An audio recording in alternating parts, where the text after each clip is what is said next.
That'll be fine.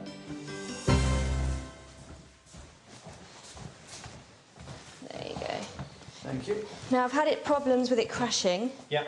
And also had problems with it turning on now as well.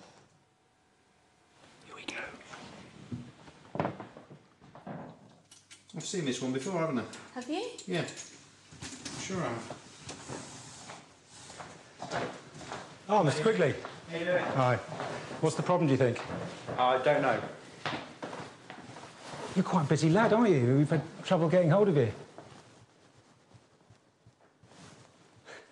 Do you recognise the computer? Yes, I do recognise the computer.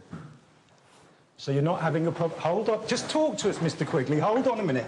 Excuse me. You ripped us off, OK? You've ripped off 16 other people.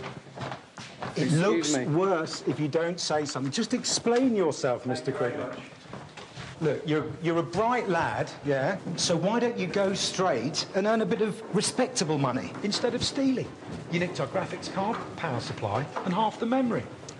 Mr. Quigley, you've gone the wrong way. You're obviously having a problem with your memory, just like the one you gave us. I mean, you lied to us, and you took advantage of people who you think know nothing about computers. Excuse me. It makes you look worse. Thank you very if you much. don't... Aren't you just going to apologise at least, Mike? Excuse me. It looks really bad. Excuse me, thank you.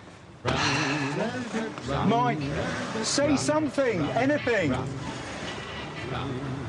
If this was a courtroom, you'd be found guilty. Bang, bang, bang, bang, Forrest Gump. Oh dear.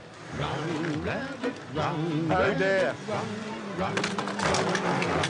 run, rabbit, run, run.